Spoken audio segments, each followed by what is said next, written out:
দেখা দাও গোবিন্দ, দেখা দাও। আমি এই বদনে কেমন করে রাধার কাছে নিয়ে যাব? এই মুখ আমি কেমন দেখাবো রাধাকে? তোমাকে আমি একবার যদি দেখতে না পাই, আমি যাব কি করে তার সামনে? হে গোবিন্দ, তুমি তো কাঙালের হরি, একবার কৃপা করো। বাঞ্ছা কল্পতরু ভগবান করুণাময় দয়াল। গোবিন্দ আমার রাধা বিরহে বসে বসে কাঁদছে ঠিকই, কিন্তু একদিকে ভক্ত যে তার জন্য কাঁদছে। গোবিন্দ কৃপা করলেন বৃন্দা সখীকে। কেউ যদি দুফোঁটা বাড়ি বরিশন করতে পারে ভগবানের জন্য, কিচ্ছু লাগে না মা।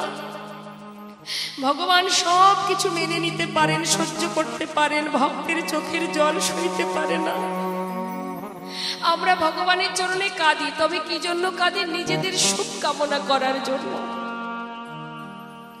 দুফোঁটা জল যদি তার চরণে দিই, সেটা নিজেদের স্বার্থের জন্য। কিন্তু প্রকৃত ভক্তের লক্ষণ তো সেটা নয়। আমরা ইহজগতের ধন সম্পদের জন্য কামনা করি, ইহজগতের কোনো কিছু পাওয়ার আশায় তার কাছে কাঁদি। কিন্তু একটা কথা জেনে রাখুন, ভগবান ভক্তকে যেটুকু দেয় তিনি বিচার করেই পাঠান, বিবেচনা করেই পাঠান। যার কাছে যতটুকু দেওয়া সম্ভব, যেটুকু যার কাছে দিলে রক্ষা হবে, তিনি ততটুকুই তাকে দেন। কেউ যদি কোনো কিছু পায়, আপনি যদি কোনো কিছু পান, জানবেন এটা প্রভুর কৃপা। তিনি কৃপা করেছেন তাই আপনি পেয়েছেন।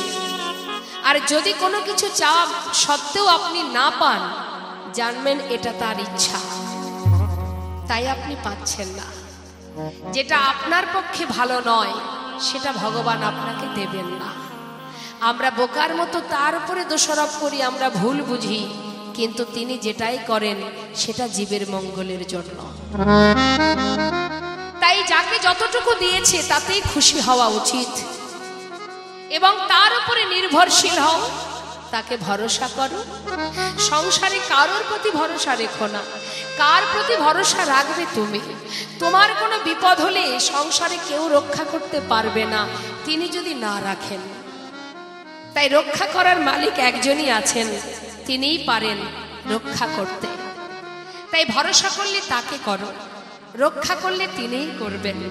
তাই মাগো, আজ গোবিন্দ আমার কাঁদছেন, আর এদিকে বৃন্দা সখীকে কৃপা করলেন গোবিন্দ। বৃন্দা সখী হঠাৎ চিন্তা করলেন, সব জায়গায় তো ঘুরলাম, সব জায়গায় দেখলাম, কিন্তু যমুনার ধারে তো যাওয়া হলো না, যাই একটু দেখে আসি। দূর থেকে গোবিন্দ দেখছে ধুলাই গড়াগড়ি দিয়ে কাঁদছে। এদিকে রাধারানী বলে দিয়েছে, সখীরে যাবি বটে, তবে সাবধান, দেখিস আগে আগে যেচে যেচে তার কাছে যাবি না। তুই যদি নিজে যেচে সেতে তার কাছে যাস, আমার মান থাকবে না। তাই বৃন্দা সখী দেখছে গোবিন্দ আমার ধুলাই গড়াগড়ি দিয়ে কাঁদছে। যমুনা কুলে নিপহি মৌলে লুটাওয়াত বনওয়ারি, চন্দ্রশেখর ধুলি ধূসর কহত প্যারি প্যারি, কহত প্যারি প্যারি। রাধা নাম জপ করছে আর ধুলাই গড়াগড়ি দিয়ে কাঁদছে। আর বৃন্দা সখী কি করেছে? গোবিন্দকে দেখাবার জন্য যে আমি এসেছি, দেখাবার জন্য চরণের নুপুরে রুনুঝুনু শব্দ করছে আর বাহু নাড়া দিতে দিতে পাশ দিয়ে হেঁটে যাচ্ছে। গোবিন্দ নুপুরে ধ্বনি শুনে ভাবছে, নিশ্চয় বৃন্দা সখী আমাকে নিতে আসছে। তাই গোবিন্দ আমার ধোলায় গড়াগড়ি দিয়ে কাঁদছিলেন, তাড়াতাড়ি করে ধোলা থেকে উঠে সারা গায়ের ধোলাগুলি ঝাড়ছে। আর হঠাৎ দেখতে পেল কি, যে বৃন্দা সখী সে গোবিন্দের কাছে না এসে সোজা চলে যাচ্ছে। ভাবছে তাহলে মনে হয় দুতি আমায় দেখতে পায়নি। তাড়াতাড়ি করে ধোলা ঝেড়ে উঠে চিৎকার করে ডাকছে, দুতি, ও দুতি। বৃন্দা দুতি মনে মনে ভাবছে, শ্যামনগর ডাকো ডাকো ডাকো, ডেকে দেখো, ডাকাই কত জ্বালা। বৃন্দা সখীকে ডাকছে, সাড়া দিচ্ছে না। আর বৃন্দা সখী যত এগিয়ে যাচ্ছে, গোবিন্দ পাঁচো পাঁচো দুতি দুতি দুতি বলতে বলতে একেবারে দুতির পিছনে গিয়ে দাঁড়িয়েছে। ও দুতি! বৃন্দা সখী তখন জেনেও না জানার ভান করে পিছন ফিরে বলছে, আরে শ্যামনগর, বলো বলো কেমন আছো বলো। ভালো নেই দুতি। ও দুতি, আমি যে বড় বিপদে পড়েছি দুতি। আমি কখন থেকে তোমায় ডাকছি জানো? কখন থেকে ডাকছো? কই আমি তো শুনতে পাইনি। কতবার ডেকেছো? 10 বার, না হলে 20 বার, তাই তো? গোবিন্দ বলছে তুমি জানো না দুতি আমি কখন থেকে তোমায় ডাকছি। আচ্ছা, কষ্ট হয়েছে? হবে না। কখন থেকে ডাকছি, কষ্ট হবে না? আচ্ছা শ্যামনগর, তুমি 10 থেকে 20 বার ডেকে নিজেকে বড্ড ক্লান্ত মনে করছো, কিন্তু যারা তোমাকে সারা জীবন ধরে ডাকে তাদের ডাক কি তুমি শুনতে পাও না? বলো, সারা জীবন ধরে যারা তোমার জন্য কাঁদছে তাদের ডাক কেন শুনতে পাও না তুমি? আর নিজে 10 বার ডেকে বড় ক্লান্ত মনে করছো নিজেকে। দুতি, আজ আমি তোমার সামনে দাঁড়িয়ে কথা দিচ্ছি, সারা জীবন ধরে না, কেউ যদি ডাকার মতো একবার আমায় ডাকে, আমি এক ডাকে তার সাথে সাড়া দেব, এই আমি কথা দিলাম। কিন্তু দুতি তুমি কেন এসেছো বনে? বলো। দুতি বলছি কেন? আমি বুঝি বনে আসতে পারি না? নিশ্চয়ই, তবে কেন এসেছো একটু বলবে? আমি ফুল তুলিতে এসেছি, আমি ফুল তুলিতে এসেছি, আমি ফুল তুলিতে এসেছি, আমি ফুল তুলিতে এসেছি, আমাদের মান রানী পূজার লাগি ফুল তুলিতে এসেছি, মান রানী পূজার লাগি ফুল তুলিতে এসেছি। সে কি মান রানীর পূজা? বাপরে বাপ, জগতে এত এত দেবী আছে, মান রানী বলে কোনো দেবী আছে কখনো জানেন কি? শুনেছেন মান রানী বলে কোনো দেবী আছে? শোনেননি। গোবিন্দ বলছে মান রানী মানে তুমি কার কথা বলছো? আর কার কথা বলবো? আমাদের প্রেমময়ী রাধা রানী। ও রাধা রানী মান করেছে, সে মান এখনো ভাঙেনি? শ্যামনগর, সে কি আর ভাঙার কথা গো? সেই মান এখন বিশাল বড় হয়ে গেছে, তাই ভাবলাম পূজা করতে হবে, পূজার জন্য ফুল তুলতে এসেছি। ও দুতি, ফুল পেয়েছো? বলছে পেয়েছিলাম একটা ফুল। গোবিন্দকে শুনিয়ে শুনিয়ে বলছে একটা ফুল পেয়েছিলাম বৃন্দাবনে, কিন্তু সেই ফুলটার কি অবস্থা জানো? কি হয়েছে দুতি? আচ্ছা, সেই ফুলটা কি ফুল গো? কৃষ্ণকলির একটি ফুল, ফুল তুলিতে এসেছি, কৃষ্ণকলির একটি ফুল, ফুল তুলিতে এসেছি, কৃষ্ণকলি একটি ফুল, ফুল তুলিতে এসেছি। ও দুতি, ফুল পেয়েছো? বলে পেয়েছিলাম, কিন্তু সেই ফুলের অবস্থা কি জানো? সেই ফুলটা না গত রজনীতে বাসি হয়ে ঝরে পড়ে গেছে। তাই গৌর হরি। ওই যে গোবিন্দ চন্দ্রার কুঞ্জে গিয়েছিল, তাই বলছে ফুল একটা পেয়েছিলাম, সেটা গত নিশীতে বাসি হয়ে গেছে। হায় হায় হায়, আহারে। দেখুন মা, দুতির কথা কিন্তু গোবিন্দ বুঝতেই পারেনি। হরিনাম কৃষ্ণ নাম বড়ই মধুর, যে জন কৃষ্ণ ভজে সে বড় চতুর। দুতি যে কাকে উদ্দেশ্য করে কথাটা বললেন, দুতির কথা গোবিন্দ কিছুই বুঝতে পারেনি। বলছে ও দুতি, একটা ফুল পেয়েছিলে তাও বাসি হয়ে গেল। আহা, আচ্ছা দুতি একটা কথা বলবো কি?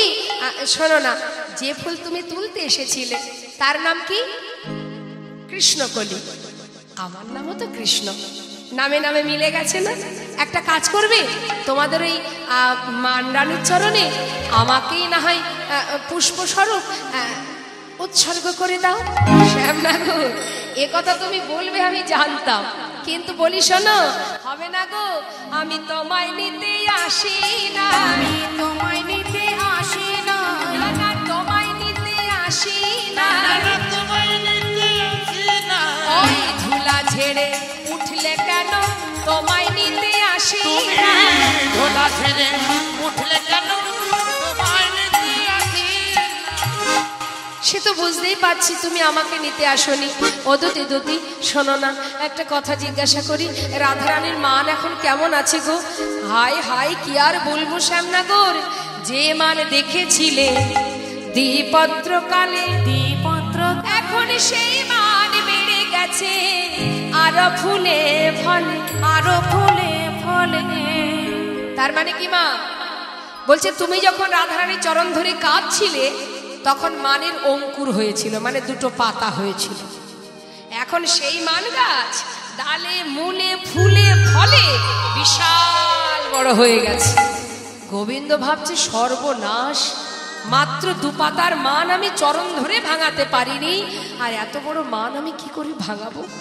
ও দুতি, দুতি গো, তুমি ছাড়া আমার আর গতি নেই, বলো না দুতি আমি কি করব? দুতি বলছে শ্যামনগর তুমি কি করবে আমি জানি।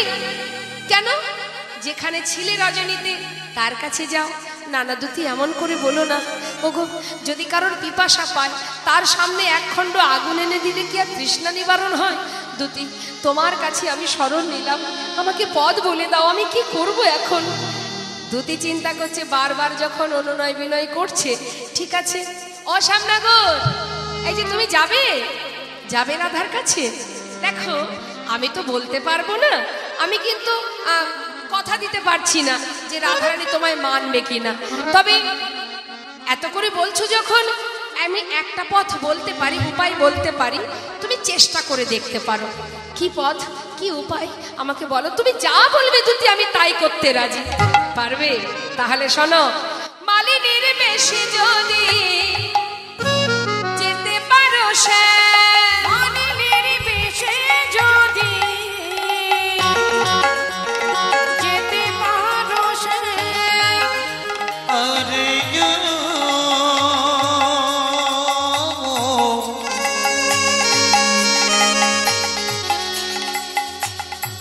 আরে ও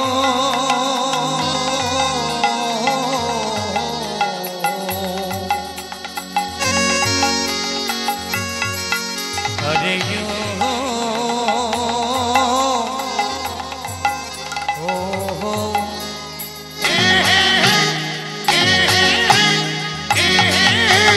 মালিনীর বেশে যদি যেতে পারো, ওই না মালিনীর বেশে যদি তুমি যেতে পারো, ভাঙিলে ভাঙিতে পারে মালিনীর মা, ভাঙিলে ভাঙিতে পারে মালিনীর মা, ওই না ভাঙিলে ভাঙিতে পারে মালিনীর মা, বলো যেতে কি পারবে, যেতে কি পারবে, তুমি যেতে কি পারবে, যেতে কি পারবে, মালিনীর বেশে তুমি যেতে কি পারবে, মালিনীর বেশে তুমি যেতে কি পারবে, ভাঙিলে ভাঙিতে পারে মালিনীর মা, ভাঙিলে ভাঙিতে পারে মালিনীর মা। যে জন গোবিন্দকে চেনে না গোবিন্দকে ভালোবাসে না। আহা রাধে, আজ তুই তোর বল্লভকে তাড়িয়ে দিলি, তোর মতন রমণী বেঁচে থাকার চাইতে মরে যাওয়া ভালো।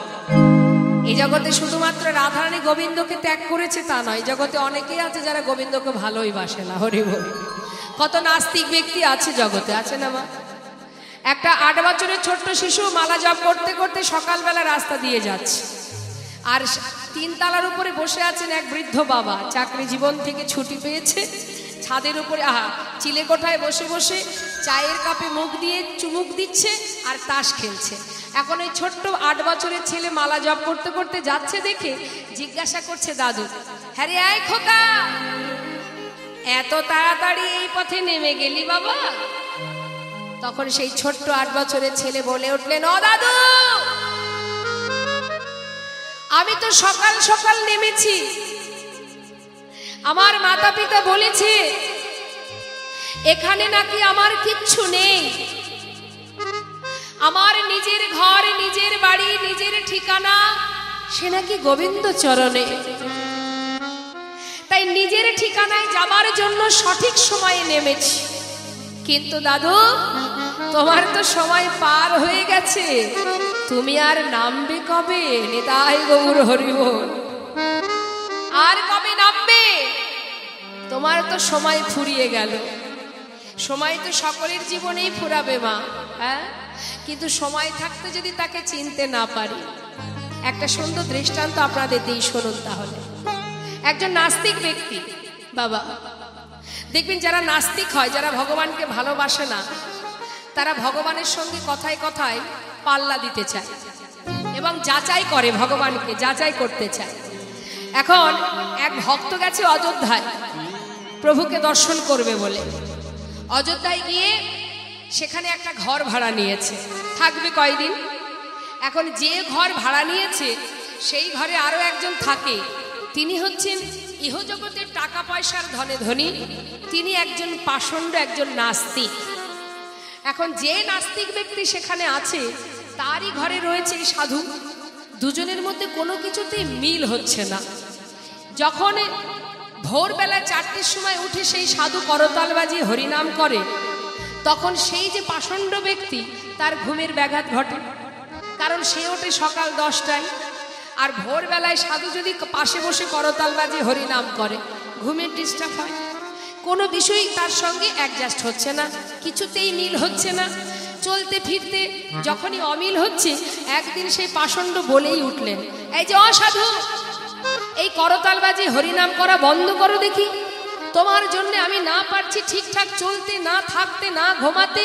হ্যাঁ, এগুলো বন্ধ করো, এগুলো করে কিচ্ছু হবে না। তখন সেই সাধু শুনছে কথা। শোনো, রোজগার না করলে, পরিশ্রম না করলে মুখে অন্ন জুটবে না। তাই খাটো, পরিশ্রম করো, তাতে নিজে শান্তি পাবে। বলি করতাল বাজিয়ে হরিনাম করলে তোমার ভগবানকে খাইয়ে দেবে? হরি বল, হরি বল। অনেকেই বলে এই কথাগুলো। তখন সেই সাধু উত্তর দিলেন, হ্যাঁ দেবে, তিনি দেবে এবং তিনি দিচ্ছে, তাই তুমি পাচ্ছ। তিনি না দিলে, তিনি জোগাড় না দিলে তুমি পেতে না। তিনি তোমাকে পিপাসায় জল দিচ্ছে, তিনি তোমার খোদায় অন্ন যোগান দিচ্ছে, তাই তুমি খাচ্ছ। তিনি তোমাকে মুক্ত বাতাসে রেখেছে, এই যে প্রকৃতি তারই সৃষ্টি, তাই তুমি পাচ্ছ। শ্বাস প্রশ্বাস চলছে, তিনি রেখেছেন তাই। তিনি সব দেন, তিনি তোমার অঙ্গের পোশাক দেন, তিনি অন্ন দেন, তিনি পিপাসায় জল দেন, তিনি দেন, তাই তোমরা পাও। তাই করতাল বাজিয়েই তাকে পাওয়া যাবে, এবং সে যদি মনে করে সে আমাকে খাইয়েও দেবে। বলে শোনো শোনো, তোমার ওইসব জ্ঞানের কথা রাখো, ঠিক আছে? আমি অনেক দেখেছি, ওসব বলে আমাকে লাভ নেই। তাহলে তুমি পরীক্ষা করে দেখো। পরীক্ষা? ঠিক আছে, পরীক্ষা করা যায়। কি পরীক্ষা? বলছে শোনো, তোমার ভগবানকে আমি 24 ঘন্টা কিছু খাবো না। আমি দেখতে চাই তোমার ভগবান কি করে আমাকে খাওয়ায়, খাওয়াতে পারে কিনা। ঠিক আছে, তাই হোক। বলছি 24 ঘন্টার মধ্যে পরীক্ষা, কেমন করে তোমার ভগবান আমাকে খাওয়ায়। বলে শুধু খাওয়াবে না, যদি তুমি খেতে না চাও তোমাকে মেরে মেরে খাওয়াবে, তোমাকে ধরে বেঁধে খাওয়াবে যদি সে চায়। ঠিক আছে, তাহলে হোক পরীক্ষা। পরীক্ষা করছে বাবা। কি করেছে? লোকালয় থেকে চলে গিয়ে একটা জঙ্গলের মধ্যে একটা গাছের ডালে উঠে বসে আছে। কেন? চিন্তা করছে নিচে থাকলে যদি কেউ দেখতে পায় হয়তো আমাকে ধরে নেবে বা চিনতে পারবে। তাই সবার অলক্ষ্যে একটা গাছের ডালে উঠে বসে আছে। 24 ঘন্টা প্রতিজ্ঞাবদ্ধ, কিচ্ছু খাবে না। ভগবান কি করে তাকে খাওয়ায়, পরীক্ষা হবে।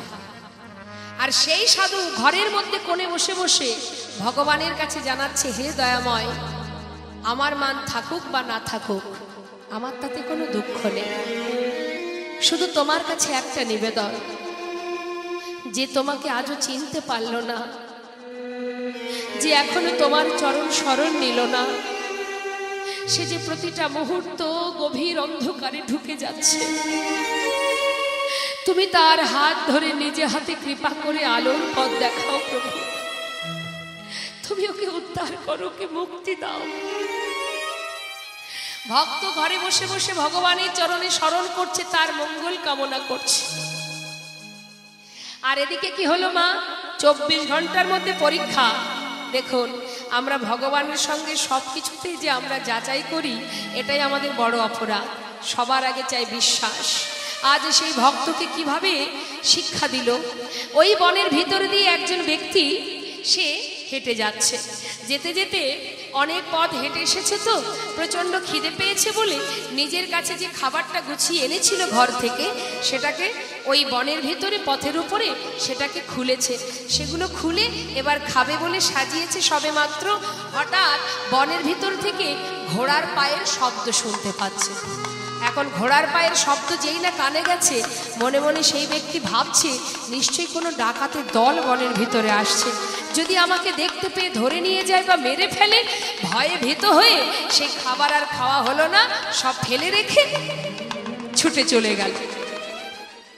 যেই না বন থেকে পালিয়ে গেল, খাবারগুলো পড়ে আছে মা। আর এদিকে সেই একদল ডাকাতের দল, তারা সবাই পথের মাঝখানে সব কিছু খাবার সাজানো দেখে তারা সবাই ঘোড়া থেকে নিচে নেমেছে। নিচে নেমে একে অপরকে ডেকে বলছে, এই এদিকে আয়, এখানে এত সুন্দর করে খাবার পাতিয়েছে কে? দেখতে পাচ্ছিস? যেন মনে হচ্ছে 56 ব্যঞ্জন সাজিয়েছে। কিরে, এটা নিশ্চয়ই কোনো ফাঁদ পেতেছে আমাদের ধরবার জন্য।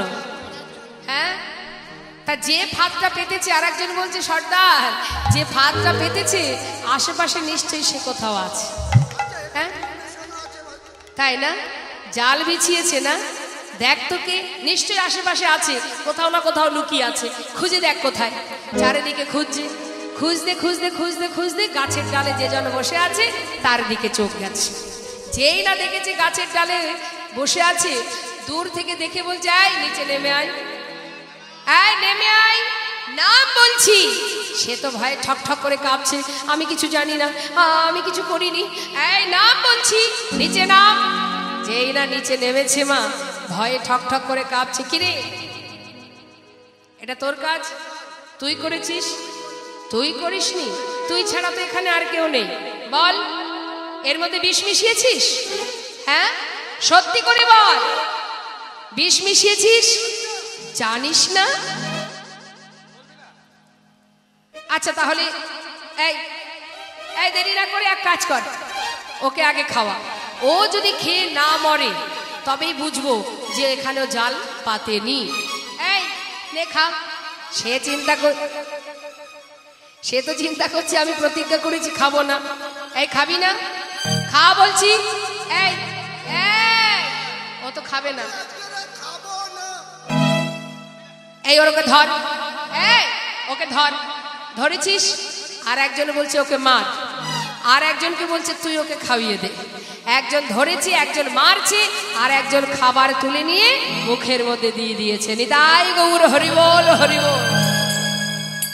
যেই না মুখের মধ্যে দিয়েছে মা, 24 ঘন্টা পার হবার আগেই ভগবানের কৃপা লাভ করল। পরাজিত হয়ে সেই সাধুর চরণে গিয়ে সাধুর কাছ থেকে মন্ত্র গ্রহণ করে সেই দিন থেকে ভগবানের দাস হয়ে রইল। এ আমি কি করলাম?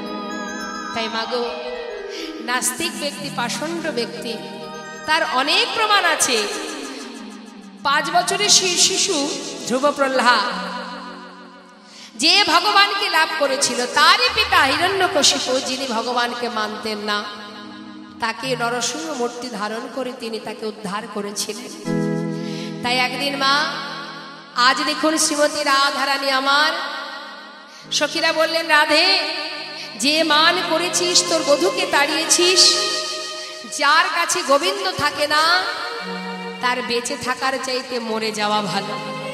তাই চল ললিতা, আমরা আর এখানে থাকবো না, আমরা চলে যাই। শ্রীমতী রাধারানী বলেছে, সখীরে না না, এমন করে আমায় বলিস না।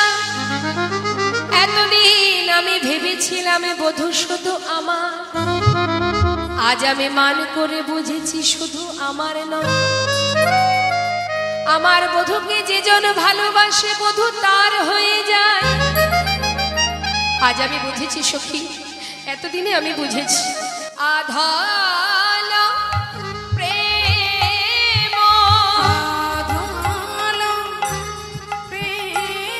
পহিলে নাহি হেরিন। আধাল প্রেম পহিলে নাহি হেরিন।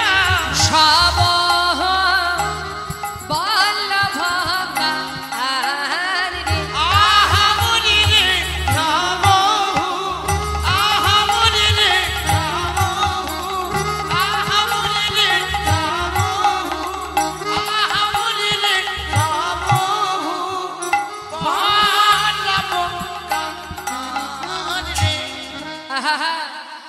সখী রে, আজ আমি বুঝেছি আধ হলো প্রেম পহিলে নাহি হেরিল। আমি এতদিন তাকে ভালোবেসেছি, কিন্তু এমনটা আমি কখনো বুঝিনি সবহু বল্লভকার। সে শুধু আমার একার নয়, সে সকলে। যে তাকে ভালোবাসে গোবিন্দ তার। নিতাই গৌর হরি বল। শ্রীমতী রাধারানী যখন কাঁদছে, সখীরা বলে রাই তুই দুঃখ করিস না। বলি শোন শোন, তোর বধূ কোথায় যাবে? যেখানেই যাক না কেন তার হাতে যে বাঁশিটা আছে না, ওই বাঁশি একমাত্র তোর নাম ছাড়া আর কিছু জানে না। শো কাহা যাব आप ही आओ, शो कहाँ जाओ आप ही आओ, लुटाइब तब चरणे, लुटाइब तब चरणे, लुटाइब तब चरणे। বলি যাক না কেন কোথা বাজাবে, যাক না কেন কোথা বাজাবে, আহা যাক না কেন কোথা বাজাবে, যাক না কেন কোথা বাজাবে, রাধা নামের সাধাবাসী যাক না কেন কোথা বাজাবে, রাধা নামের সাধাবাসী যাক না কেন কোথা বাজাবে, লুটাইব তব চরণে, লুটাইব তব চরণে। বলে তার বাসী যেখানেই যাক না কেন রাধা নাম ছাড়া সে তো আর কিছু জানে না। যাক না কেন কোথা বাজাবে, যাক না কেন কোথা বা যাবে। আরে ঘুড়ি যেখানেই যা, লাটাই তো আমাদের হাতে। যেই না টান দেব, ঘুড়ি সোজা আবার তোর পায়ে এসে পড়বে। তুই চিন্তা করিস না। কেন জানিস রাই? প্রেমিকারি করে মোরা যত সখীগণ, প্রেমিকারি ঘরে মোরা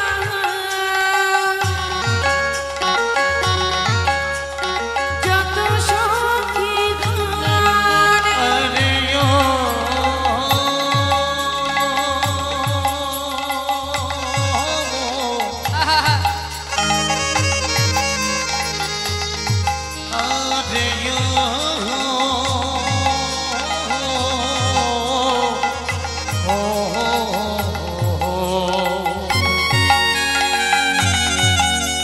আরে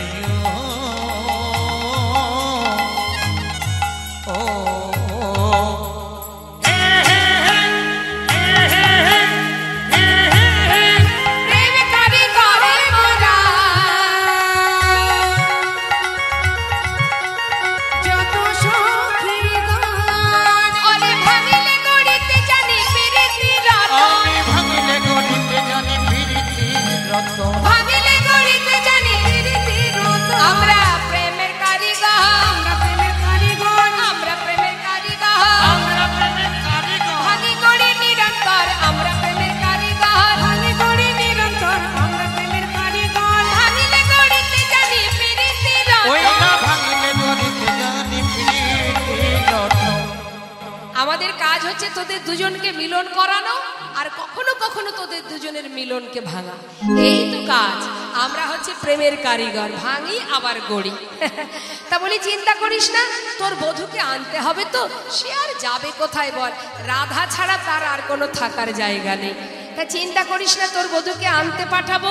তোর বধূ তো বড় চতুর, তাকে আনতে গেলে আমাদের দ্বারা হবে না। চতুরের শিরোমণিকে আনতে গেলে চাতুরালী বৃন্দাদুতিকে পাঠাতে হবে। এখন বৃন্দাসখীকে যেই না ডেকেছে, বৃন্দাসখী বলছে রাধে তোমার বধূকে আনতে হবে তো। তা তোমার বধূকে আনলে তুমি আমায় কি দেবে? বলছে শোন, তুই যদি এই নে, আমার এই গজমতি হার আমি তোকে দিলাম। শ্রীমতী রাধারানীর কথা শুনে বৃন্দাসখী বলে রাধে তুমি পেতে চাও জগৎপতি আর দিতে চাও সামান্য মতি, ওই মতিতে নাইকো মতি। যদি তোমার বধূকে আমি এনে দিই, তুমি দেবে বাম চরণ, তোমার বধূ দেবে দক্ষিণ চরণ।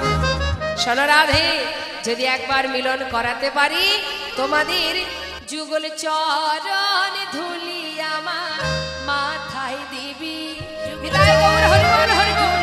আমার মাথায় দিবি, যুগল চরণ ধুলি আমার মাথায় ও দিবি। যুগল চরণ ধুলি আমার মাথায় দিবি। বলি শোনা শোনা রাধা রানী যুগল চরণ ধুলি আমার মাথায় দিবি। বলি শোনো শোনো রাধা, বিনোদিনী যুগল চরণ ধুলি মাথায় দিবি। চরণ ধুলি আমার মাথায় দিবি। যুগল চরণ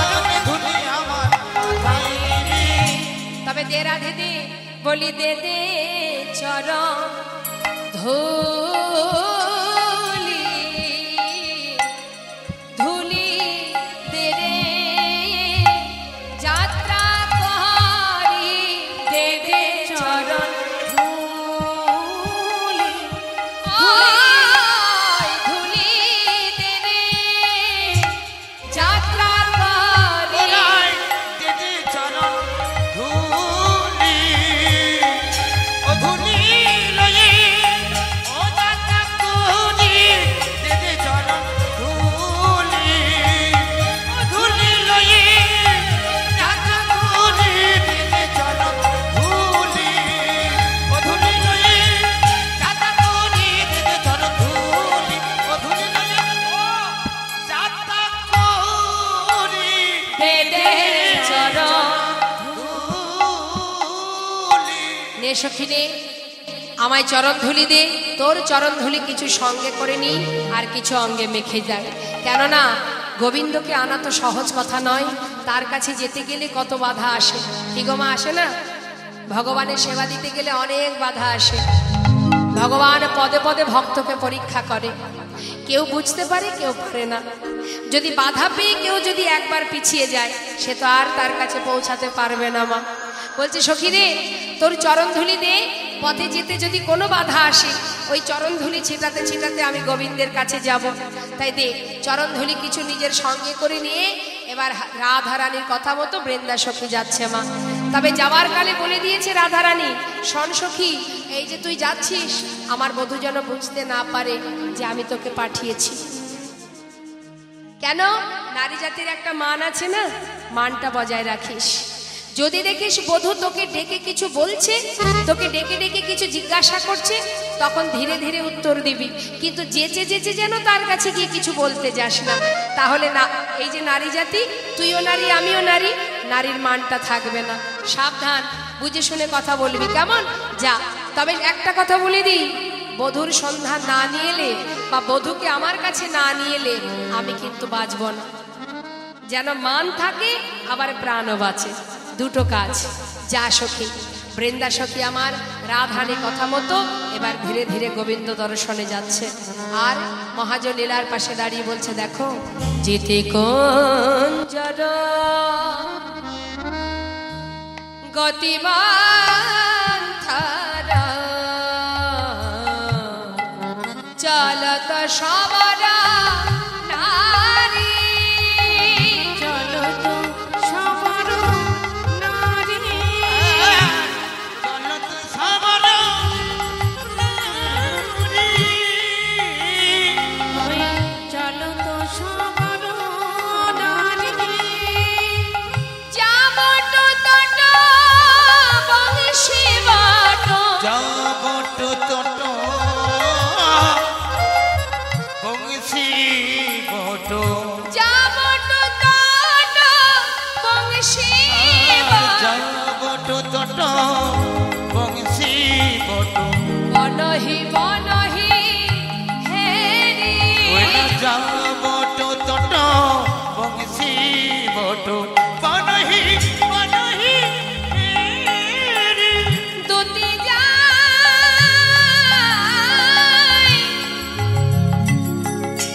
মাঝে বনে বনে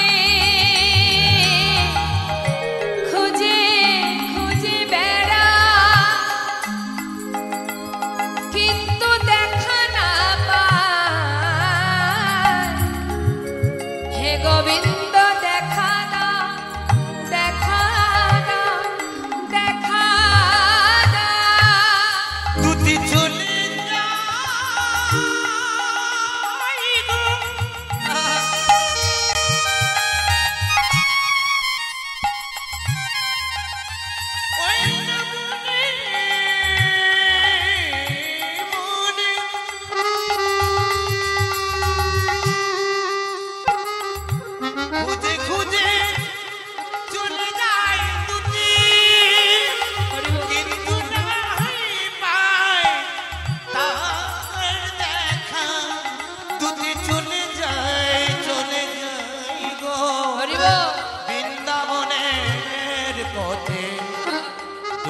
চলে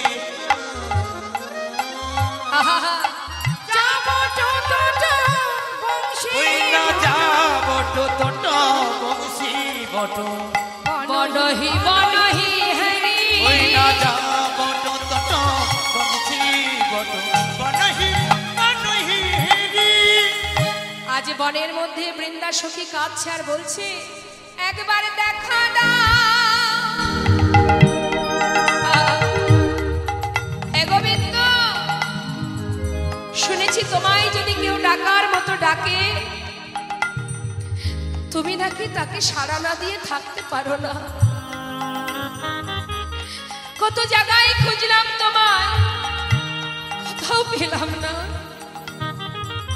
আমি যে রাধারানীকে কথা দিয়ে এসেছি তুমি কেমন আছো সে সন্ধানে নিয়ে যাব।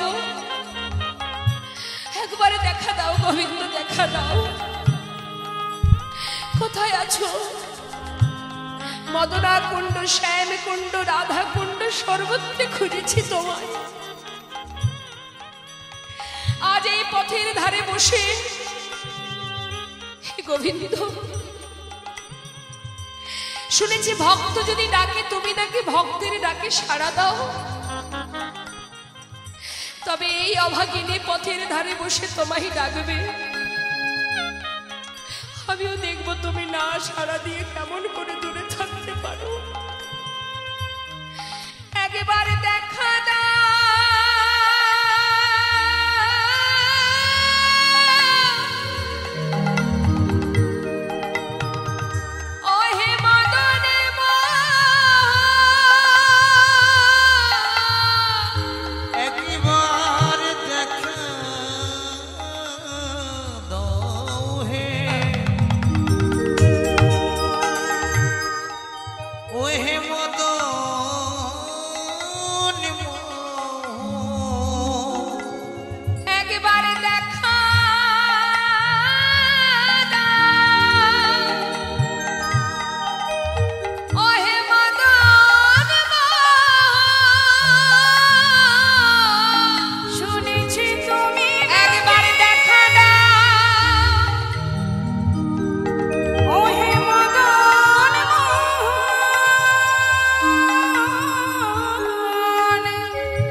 সখী পথের ধারে কাঁদছে মা, আর বলছে হে গোবিন্দ,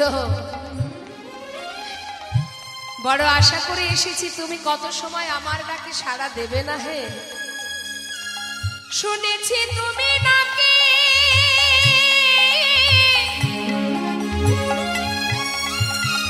কৃপা সিন্ধু,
দেখানো হে মদন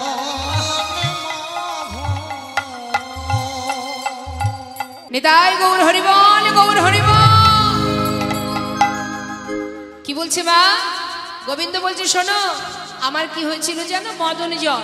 কখনো হয়েছে নাকি মদন জ্বর আপনাদের? হয়নি না? বলছে শোনো, আহা জেগে জেগে নিশি গেল, জেগে জেগে নিশি গেল, আমার জেগে জেগে নিশি গেল, জেগে জেগে নিশি গেল, জেগে জেগে নিশি গেছে। কেন? রাধার কথা ভাবিতে ভাবিতে জেগে জেগে নিশি গেল, রাধার কথা ভাবতে ভাবতে জেগে জেগে নিশি গেল, না জরে তনু তাতল যা করে নিশি গেল। নজরে তোর তাতলে যা করে নিশি গেল। আচ্ছা আচ্ছা, তোমার জ্বর হয়েছিল তো, ঠিক আছে মেনে নেওয়া যাক। কি মা, মেনে নেব? এটা মেনে নেওয়া হলো। আর একটা প্রশ্ন করি, শ্যামনগর তা না হয় হলো, একটা কথা বলো দেখি।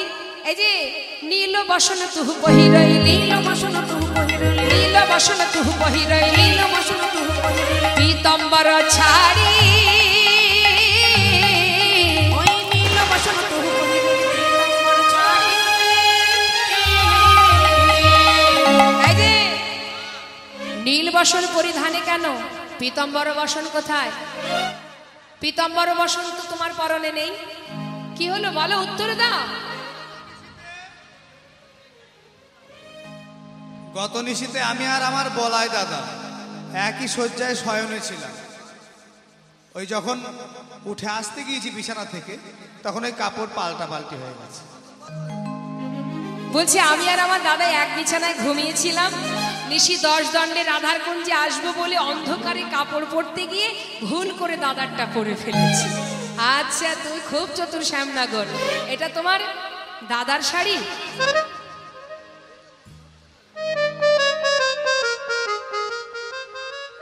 কিন্তু যেন মনে হচ্ছে, এই যে ঠিক করে বলো দেখি, দাদা শাড়ি না দিদির শাড়ি? দাদা শাড়ি না দিদির শাড়ি, দাদা শাড়ি না দিদির শাড়ি? দাদা শাড়ি না দিদির শাড়ি, দিদি দিদি গন্ধ বেরোয়, দাদা শাড়ি না দিদির শাড়ি? দিদি দিদি গন্ধ বেরোয়, দাদা শাড়ি না দিদির শাড়ি। আরে না না, এটা দাদারই শাড়ি।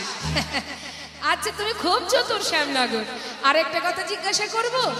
বলি ও শ্যামনগর, বলি তোমার কপালে সিঁদুর এলো কি করে? হ্যাঁ, এই যে শোনো শোনো, তুমি যখন শাড়িটা পরেছিলে তোমার ঘরে আলো ছিল না? আলো দেখেই পরতে পারোনি? আলো ছিল, আলো ছিল, কিন্তু জ্ঞান ছিল না। জ্ঞান ছিল না, ছিল না, জ্ঞান ছিল না, ছিল না, রাধার ভাবে বিভোর ছিলাম, আলো ছিল বটে জ্ঞান ছিল না। ভাবে বিভোর ছিলাম, আলো ছিল বটে জ্ঞান ছিল না। কি প্রেম! জ্ঞান ছিল না, বিভোর ছিল, তাই ভুল করে দাদা শাড়ি পরে এসেছে। এই যে বলো দেখি, সিন্দুর কাহে লালাট পরে, সিন্দুর কাহে অলকা পুরি, চন্দন কাহা গেল, ওই না সিন্দুর কাহে অলকা পুরি, চন্দন কাহে গেল। কপালে চন্দনের বদলে সিঁদুর এলো কি করে? হ্যাঁ, গতকালকে আমি আমার মার বলাই দাদা ভবানী মায়ের পূজা করতে গিয়েছিলাম। তা মায়ের পূজা করতে গেলে তো সিঁদুরের তিলক নিতেই হয়, ওই জন্য ঠাকুর মশাই দেখেছেন কত চতুর? বলছি এটা ভবানী মায়ের চরণের সিঁদুর। আচ্ছা, সিন্দুর কাহে ললাট পরি, চন্দন কাহা গেল। আর গোবিন্দ উত্তর দিচ্ছে, গিরি গোবর্ধন গৌরী সেবিতে সিন্দুর ভালে নীল, গিরি গোবর্ধন গৌরী সেবিতে সিন্দুর ভালে নীল, গিরি গোবর্ধন গৌরী সেবিতে সিন্দুর ভালে নীল। তা না হয় মানলাম। আর একটা প্রশ্ন করি, ও শ্যামনগর, অঞ্জন কাহে গণ্ডস্থলে, অঞ্জন কাহে গঙ্গস্থলে, খঞ্জন আধারে, ওই না অঞ্জন কাহে গঙ্গস্থলে, নিঃখন্দরে অধরে। বলি চোখের কাজল গালে এলো কি করে? এই উত্তর দাও, যেটা জিজ্ঞাসা করছি। চোখের কাজল গালে এলো কি করে? আর হৃদখঞ্জন অধরে, বলছে হৃদয় মাঝে, অধর মানে কি? বদন। মনে হচ্ছে বদন দিয়ে কেউ তোমার বক্ষ মাঝে কামড়িয়েছে। কোন রমণী করেছে? কোনো রমণী কামড়ায়নি। উত্তর দাও। পারছে না কি উত্তর দেবে, আর খুঁজে পাচ্ছে না মা। উত্তরের প্রতি উত্তর দিতে পরাজয় শশী শেখরে, উত্তরের প্রতি উত্তর দিতে পরাজয় শশী শেখরে। নাগর আমার হার মেনেছে, নাগর আমার হার মেনেছে। আহা নাগর আমার হার মেনেছে। আমার হার মেনেছে। উত্তরের প্রতি উত্তর দিতে নাগর আমার হার মেনেছে। উত্তরের প্রতি উত্তর দিতে নাগর আমার হার ওই না মেনেছে। উত্তর প্রতি উত্তর দিতে পরাজয় শশী শেখরে। উত্তরের প্রতি উত্তর দিতে পরাজয় শশী শেখরে। চলে যাও, সারা রাত যেখানে ছিলে, যার কাছে ছিলে সেখানে চলে যাও। আমার কুঞ্জে তোমার আর কোনো জায়গা নেই। গোবিন্দ দেখছেন যে রাধার কুঞ্জে তো ঠাঁই হলো না, আবার সখীরাও আমাকে তাড়িয়ে দিল, তাহলে আর কি করব? ছুটে চলে গেল বনমাঝে রাধা কুণ্ডের তীরে। সেখানে গিয়ে যেই না রাধা কুণ্ডের সামনে দাঁড়িয়ে রাধা কুণ্ডে ঝাঁপ দিতে যাবে, প্রাণ বিসর্জন করতে যাবে, রাধা কুণ্ডের জল শুকিয়ে গেল। কেন? যখন রাধার মান ভাঙবে, হঠাৎ যদি আমার কাছে এসে বলে, ওরে আমার রাধা কুণ্ড, আমি না হয় মান করেছিলাম, তোকে তো আমার বধূর প্রাণ নিতে বলিনি, তুই কেন আমার বধূকে কেড়ে নিলি? সেই ভয়ে রাধা কুণ্ডের জল সরে গেল। গোবিন্দ দেখলে রাধা কুণ্ডেও আমার কৃপা হবে না, এবার যমুনার ধারে গিয়ে বালুরাশিতে রাধা নাম অঙ্কিত করে বসে বসে কাঁদছে। আর এদিকে শ্রীমতী রাধারানী সে তো নীল বসনে বদন ঢেকে বসে আছে, কখন যে চরণ ছেড়ে গোবিন্দ চলে গেছে সে নিজেও জানে। এদিকে হঠাৎ গাছের ডালে দুই পাকে সুখ সারি, তাদের মধ্যে ঝগড়া বেঁধে গেছে। দুজনের মধ্যে দ্বন্দ্ব হচ্ছে। সুখ আর সারি দুজনে, সুখ হচ্ছে গোবিন্দের পাখি আর সারি হলো রাধার পোষা পাখি। দুইজনের মধ্যে কথোপকথন হচ্ছে, আর সেই কথা শুনতে পেলেন আমাদের প্রেমময়ী রাধারানী। যেই না রাধারানী কানে পৌঁছালো পাখির কলরব, রাধারানীর সঙ্গে সঙ্গে তার যে অভিমান, যে মান করে বদন ঢেকেছিল, এবার তার চৈতন্য হচ্ছে। সুখমুখে শুনি ধ্বনি ওইছে নবচন, সুখমুখে শুনি ধ্বনি ওইছে নবচন। সুখমুখে শুনি ধ্বনি ওইছে নবচন।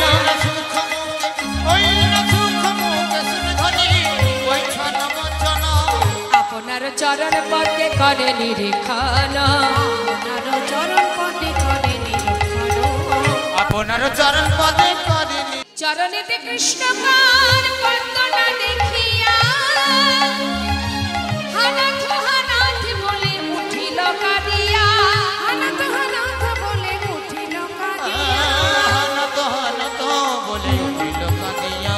কই রে আমার বধূ কই, কই রে আমার বধূ সখী কই, কই রে আমার বধূ কই, সখী কই রে আমার বধূ কই। আমার চরণ ধরে বসেছিল কই রে আমার বধূ কই। চরণ ধরে বসেছিল এই তো ছিল কোথায় গেল, হানত তাই হানত বলে গৌরব। উঠিল কাঁদিয়া। হানাথ হানাথ বলে উঠিল কাঁদিয়া। ওই না হানত হানত বলে উঠিল কাঁদিয়া। সখী, এই ললিতা, বিশাখা, আমার বধূ তো আমার চরণেই ছিল, কোথায় গেল? হ্যাঁ রে, আমি না হয় মান করেছিলাম, তোরা তো ছিলি, বল তোরা কোথায়, আমার বধূ আছে, একটিবার বল সখী। সখীরা বলে উঠলেন, এই রাধে, আর কাঁদিস না, তোর চরণ ছেড়ে তোর বধূ চলে গেছে। চলে গেছে কোথায় তা তো জানি না, কত করে চরণ ধরে কাঁদলো সাধলো, এখন কাঁদছিস কেন? মান করেছিলি তো বেশ মানিয়েছিল, মান করে বসে থাকতে পারতিস, এখন কাঁদছিস কেন? বলি শোন রাধে, যে মান করে বধূ হারাতে হয় সেই মান করিস কেন রায়? হ্যাঁ, আজকে একটা কথা বলি শুনে রাখ, এই যে তুই মান করেছিস না, ওই মান করে বসে থাক, আমরা তোর কাছে থাকবো না। আরে তোর বধূ তোর চরণ ধরে কতবার কাঁদলো, রাধে ক্ষমা করো ক্ষমা করো, একটা বারও ফিরে চাইলি না। আমরা তোর মরম সখী, আমরা চিন্তা করলাম যদি বধূ চলে যায়, তুই তো একজনার ঘরের ঘরণী, তুই কুলের ঝেয়ারি, আরে এইভাবে কি ভালোবাসা থাকে? আমরা সবাই মিলে তোর কানের কাছে গিয়ে ফিসফিস করে বললাম, ও রাধে রাধে, বধূ তোর চরণ ধরে কাঁদছে, রাধে রে, মানে মানে পানে পানে, মানে মানে পানে পানে, মানে মানে পানে ওরে পানে, মানে মানে পানে পানে। বসগা বধুর বাম পানে, মানে মানে পানে ওই পানে। না বসকা বধূর বাপানে মানে মানে পানে পানে। মান করেছিলি ঠিক আছে, যখন আমরা ইশারা করে তোকে বারবার ইঙ্গিত করছিলাম যে মান করেছিস ঠিক আছে, মানে মানে একবার বধুর বা পাশে গিয়ে বস, তাহলে তার বধূ তোকে ছেড়ে যেত না। শুনিসনি? কত করে বললাম, চিন্তা করলাম মনে হয় তুই শুনতে পাসনি। আবার গিয়ে বললাম, রাধে ও রাধে, রাধে মানে মানে পানে পানে, মানে মানে পানে পানে, চেয়ে দেখ তোর চরণ পানে, মানে মানে পানে ওই পানে। নাচি দেখি তো চরণ পানে, মানে মানে পানে পানে। নীল শাড়ি দিয়ে মুখটা ঢেকে সেই যে মাথা নিচু করে বসলি, এত করে বললাম রাধে মানে মানে পানে পানে, চেয়ে দেখ চরণ পানে। তার মানে কি, ওই মানে মানে একবার যদি বধুর মুখের দিকে তাকাতিস, চোখে চোখ যেত, আর তোকে ছেড়ে তোর বধূ যেত না। শুনিস? আরে এত করে ইশারা করলাম যখন শুনলি না, এখন আর কেঁদে কি হবে? মানি কয়লি তো কয়লি, মানের পথ কিন্তু খুবই কঠিন বা কিন্তু খুবই সুন্দর। বলছে মান কয়লি তো কয়লি, করেছিস তো করেছিস, কলহে কাহে কাদশী, কলহে গাহে কাদোষী, কাঁদে কিরায় কাঁদে কিরায়, কেউ কাঁদে কিরায়, কাঁদে কিরায়, মানে করে কেউ কাঁদে কিরায়। মানে করে কেউ কাঁদে কিরায়, বলি মানে যে নারী সর্বস্ব ধন, মানে করে আবার কেউ কাঁদে কিরায়। মান যে নারীর সর্বস্ব ধন, মানে করে কেউ কাঁদে কিরায়। এখানে আমার মায়েরা অনেকেই আছেন, একটা ভালো বুদ্ধি দিয়ে যায়। সখীরা বলছে, এই রাধে মান করেছিস তো করেছিস, করে আবার কাঁদছিস কেন? কাঁদে কেউ কাঁদে, মান করে কেউ কাঁদে? কাঁদলে মানের গরজ থাকে না। যদি মান করবেন তো করবেন, একদম কাঁদবেন না। কি মান করেন নাকি আপনারা? কি গো মা, এই যে আমাদের দিদি ভাই আছেন, বৌদিরা আছেন, বলুন কাঁদেন নাকি মান করে? মান করেন? মানটা নয়, হ্যাঁ হয় না? তা মান যদি কখনো করা হয় একদম কাঁদবেন না, কারণ কাঁদলে মানের গরব থাকবে না। সাবধান, কঠিন মান। সখীরা বলছে, এই মান করেছিস, বেশ করেছিস, কাঁদছিস কেন? কাঁদিস না, ওই মান করেই থাক, তোকে বেশ মানায়, কাঁদিস না। নাই হরি বল। দেখুন মা, এই যে মানের অনেকগুলো ভাগ আছে, হ্যাঁ, মানে মান ভাঙানোর অনেক ভাগ আছে, যেটা এখানে যত বাবারা আছেন, দাদারা আছেন, তারা জানেন। মান ভাঙার পদ্ধতি কিন্তু অনেক রকমের। এর একটা লীলা আছে, দুর্জয় মানে এর ব্যাখ্যা করা হয়। 7টি মান ভাঙার পদ্ধতি, 7 রকমের। তা 7 রকমের মান ভাঙার পদ্ধতি যে আছে, এই পদ্ধতির নামগুলো একটু বলি। এই যে বলে দেবে, দেখবেন, বলুন তো, বলে দাও। মান ভাঙার পদ্ধতি কি? বিশেষ করে এখানে যারা বাবারা আছেন, দাদারা আছেন, একটু শুনে যান। বলো বলো। ভাঙে ভাঙে অভ্যাস তো, বলে দিচ্ছি। সাম, দান, ক্রিয়া, ভেদ, নতি, উপেক্ষা, রসান্ত। বুঝতে পেরেছেন? সাম, দান, ক্রিয়া, ভেদ, নতি, উপেক্ষা, রসান্তর, এই হচ্ছে 7টা মান ভাঙার পদ্ধতি। তার মধ্যে একটা দুটো আপনাদের একটু বুঝিয়ে বলি, যেহেতু এটা দুর্জয় মান হচ্ছে না, একটা দুটো বলি। মনে করুন ক্রিয়া, ক্রিয়াটা কেমন? ধরুন স্বামী ভ্যান চালায়, এখন গিন্নির বড় দুঃখ যে আমার স্বামী ভ্যান চালিয়ে বেড়ায়, যদি একটা চাকরি বাকরি করতো তাহলে কত সুখে থাকতাম। এখন ওই ভ্যানের উপরে বসে বসে স্বামীর ভ্যানে ওই তার গিন্নির প্রচণ্ড রাগ, একদিন রাগের আগে বলেই ফেললেন, হ্যাঁ তোমার তো আর কোনো ক্ষমতাই নেই, ওই ভ্যানটাই চালাতে পারো। আর ওই ভ্যানে বসে বসে আমার মাজা কোমর সব ভেঙে গুঁড়ো গুঁড়ো হয়ে গেল, কি ক্ষমতা আছে বলো দেখি তোমার? এখন প্রতিদিন যদি বাড়ির স্ত্রী তার স্বামীকে বলতে থাকে, এক সময় কি হয়েছে মা, তার প্রচন্ড পরিমাণে রাগ হয়ে গেছে, স্বামী গিন্নির কথা শুনে একদিন ওই ভ্যান ফেলে রেখে বিদেশে চলে গেছে। বিদেশে গিয়ে কাজ কর্ম করে একটা বিশাল রোজগার করে দামি একটা গাড়ি কিনেছে। এখন মনে করুন বিদেশ থেকে একটা দামি গাড়ি নিয়ে ধরুন BMW কিনে ঘরে ঢুকছে, পাড়ায় পাড়ায় খবরাখবর হয়ে গেল, কিরে স্বামীর উপরে এত মান করে বসে আছিস, আর মান করিস না, মান ভাঙ। তোর স্বামী শুনলাম পাড়ার ভিতরে নাকি BMW নিয়ে ঢুকছে। এ কথা যদি শোনে তার স্ত্রীর কি আর মান অভিমান থাকবে? স্বামী যদি এত ভালো কাজ করে ঘরে ফেরে, হ্যাঁ, এই একটা মান ভাঙার পদ্ধতি, অর্থাৎ ভালো কাজ করে দেখাবে। আর একটা কি, দান। মনে করুন বেশ কিছুদিন ধরে এত ঝগড়াঝাটি হয়েছে, তাদের সাথে দুজনের মধ্যে কেউ কারোর সঙ্গে আলাপ নেই, আলাপ বন্ধ। এখন স্বামী দেখছে কোনোভাবেই তো তার মান ভাঙাতে পারছি না। এবার দেখবেন অনেকে আছে কি করে, মান ভাঙানোর জন্য তাকে খুশি করার ব্যবস্থা করে। কি খুশি? এই ধরুন একটা সুন্দর সোনার চেন কিনে নিয়ে এলো, সোনার চেন কিনে এসে গিন্নিকে ডাকছে, অগিন্নি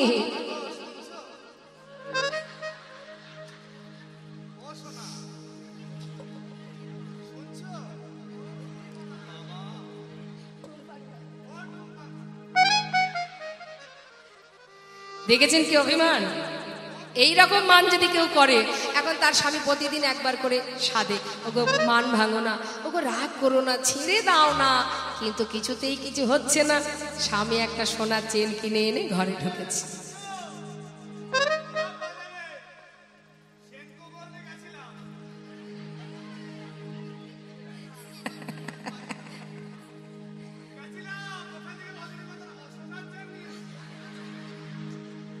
তাও হচ্ছে না, দেখুন, তাও মান ভাঙছে না।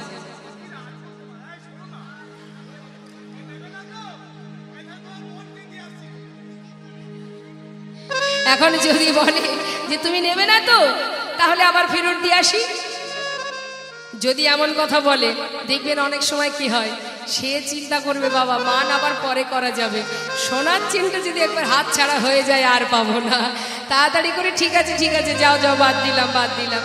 হ্যাঁ, এইভাবেও কিছু দান, অর্থাৎ কিছু দিয়ে খুশি করে মান ভাঙানো, এটা এক পদ্ধতি, অনেকে করে এটা। এবার নতি মানে নত হওয়া।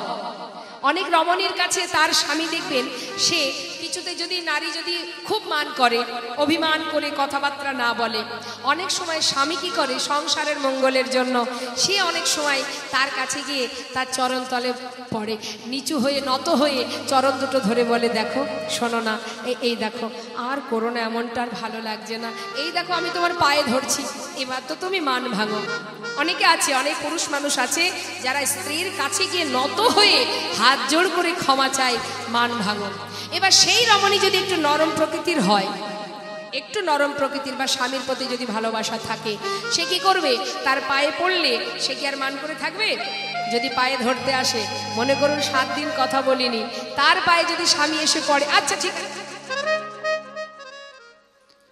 বাবাদের জন্য বিশেষ ঘোষণা, বইয়ের পায়ে ধরার আগে দরজা জানলা বন্ধ করে নেবেন, পরের দিন সকালে আর মুখ দেখাতে পারবেন না পাড়ার লোকের কাছে, কেউ যদি দেখে ফেলবে। সেটা সবাই জানে, আর বলতে হবে না। নিতাই গৌর হরি হরি। এটা একটা কারণ, এটা একটা পদ্ধতি, নত হওয়া, নতি অর্থাৎ নত স্বীকার করা। এইরকম বিভিন্ন কারণ আছে, আর বলতে হবে না। এবার এইভাবে শ্রীমতী রাধারানীকে সখীরা বলছে, রাই মান করেছিস, বেশ করেছিস, আর মান, এই মান ভাঙিস না, মান কয়লি তো কয়লি, কলহে কাহে কাদোষী, কাঁদিস না। বলে এই যে শোন, বিশেষ ঘোষণা, পিতা ঈশ্বর বলাই চন্দ্র ঘোষ এবং মাতা ঈশ্বর তারকবালা ঘোষের স্মৃতির উদ্দেশ্যে জ্যেষ্ঠ পুত্র নবকুমার ঘোষ এবং পিতা ঈশ্বর হরিপদ ঘোষ এবং মাতা নিয়তি ঘোষের স্মৃতির উদ্দেশ্যে জ্যেষ্ঠ পুত্র বেচারাম ঘোষ আজকের এই লীলা কীর্তনের ব্যয়ভার বহন করেছে। নিতাই গৌর প্রমাণ। মাতা পিতার সন্তান কমলা মঙ্গলের জন্য, তাদের কল্যাণের জন্য তারই পুত্র সকলে, পরিবার সকলে ভগবানের কাছে এই হরিনাম, এই হরিবাসরের ব্যয়ভার বহন করে ভগবানের চরণে প্রার্থনা রেখেছে, যেন তাদের আত্মার শান্তি কামনা হয়। আমরাও সবাই মিলে একবার তাদের জন্য ভগবানের কাছে দুটি বাহু তুলে নতমস্তকে উলুধ্বনি হরিধ্বনি করে সবাই মিলে প্রার্থনা করব। নিতাই গৌর হরিবল, গৌর হরিবল, হরিবল, জয় নিতাই, জয় গৌ, জয় রাধেশ্বর।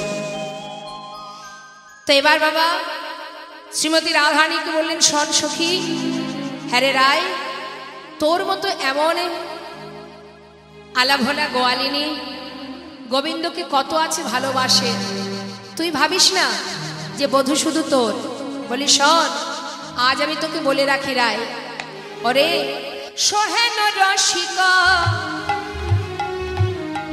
না করি রোশনে কেন বা করিলি কলহ।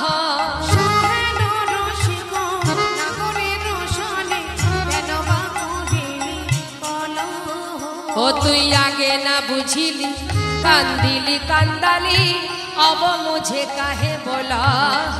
তুই আগে না বুঝিলি, কাঁদিলি কাঁদালি, অব মুঝে কাহে বলো। নিজেও কাঁদলি তাকেও কাঁদালি, নিজেও কাঁদলি তাকেও কাঁদালি, বল বল ধনী তুই কি করিলি, নিজেও কাঁদলি আবার তাকেও কাঁদালি।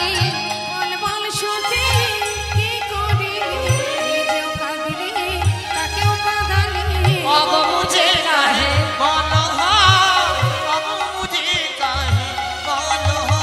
নারিব না মোরা সাধিতে, নারিবিন মোরা সাধিতে, একে প্রতিদিন কলহ করিবি, প্রতিদিন কলহ করিলি, একে প্রতিদিন কলহ ওই করিবি। নারীকে প্রতিদিন কলহ করিলি, নারিব না মোরা সাধিতে, নারিব না মোরা সাধিতে। ওই নারীকে প্রতিদিন কলহ করিলি, নারিব না মোরা সাধিতে, নারিব না মোরা সাধিতে।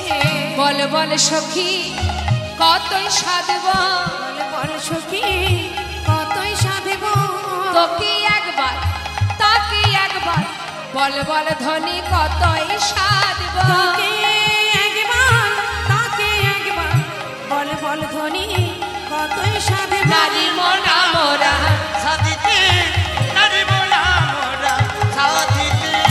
বলি শোন, একে তো তুই অন্যের ঘরণী, তাতে আবার তোর শত্রু আছে। শত্রুকে চন্দ্রা বলি, তাহলে এইভাবে কি ভালোবাসা থাকে? তুই কুলের ঝিওয়ারি তাহাতে বইয়ারি, ইথে কি প্রীতি রয়। ওই কুলে রোজিয়ারি তাহাতে বইয়ারি, ইথে কি প্রীতি কয়। উঠে আই বিশাখা রায় থাকুক উঠে একা, আয় বিশাখা রায় থাকুক একা, ওর পাশে থাকাই উচিত নয়, পাশে থাকাই উচিত নয়। উঠে আয় গো বিশাখা, ওই রায় থাকুক একা, ওর কাছে থাকা উচিত নয়, কাছে থাকা উচিত নয়। ওরা দে একটা কথা বলি শোন, তোর মতন এরা মালা ভোলা গোয়ালিনী তার কত আছে।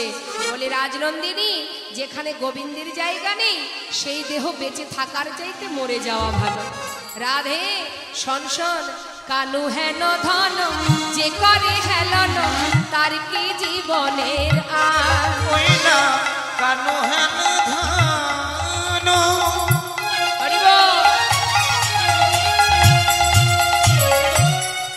ওই না যে করে হেলনা। নিতাই গৌর হরি বল হরি বল। আচ্ছা, জেনারেটরটা এই মুহূর্তে আর বন্ধ করার দরকার নেই, চলুক, নাহলে বারবার এই যে কেটে যাচ্ছে না, এতে রসাভাস হয়ে যায়। হরে কৃষ্ণ। কি বলছি আমার রাধারানীকে? বলে রাই শোন, কানু হেন ধন যে করে হেলন, তার কি জীবনের রাস। অরে তার মরা ভালো বেঁচে কি বা ফল, তার মরা ভালো আছে কি বা ফল, ওরে তার মরা ভালো বেঁচে কি বা ফল। তার মরা ভালো আছে কি বা ফল। কহে দিজ চণ্ডীদাস, কহে দিজ চণ্ডীদাস। ওই তার মরা ভালো আছে কি বা ফল, কহে দিজ চণ্ডীদাস। ওই না কহে দিজ চণ্ডীদাস। শোন শোন, তার বাঁচার চাইতে মরাই তার ভালো। বাঁচার চাইতে মরাই ভালো। যে জন কৃষ্ণ ধনীকে হেলা করে, তার বাঁচার চাইতে মরাই যে ভালো কৃষ্ণ ধনকে হেলা করে ওরে বেঁচে থেকে লাভ কি বলো কৃষ্ণ তাই গৌর হরি হেলা করে ওই বেঁচে থেকে লাভ কি বলো? কৃষ্ণ ধনকে হেলা করে বেঁচে থেকে লাভ কি বলো? যে কৃষ্ণ ধনকে হেলা আহা, চাইতে মনাই ভালো কহে দিল চণ্ডী দাসে, কহে দিল চণ্ডী দাস।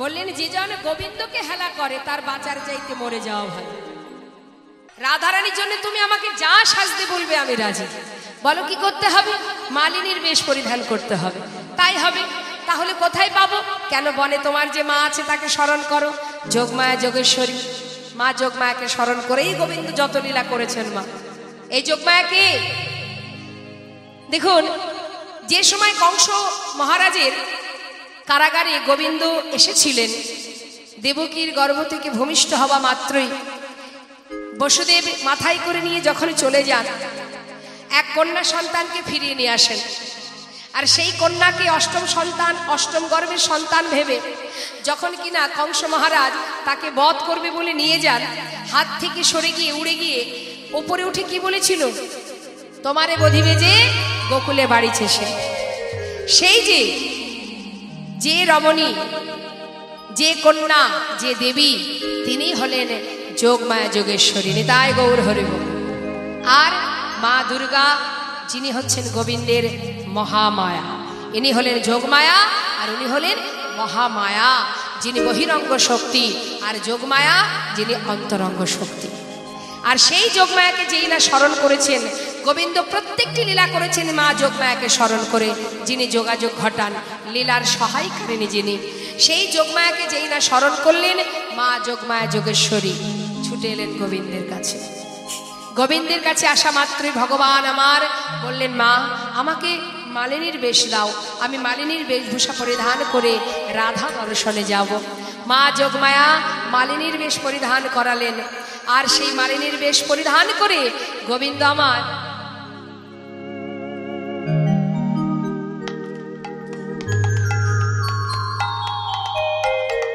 বড় করে ঘোমটা টেনে বলছে এই যে অদতি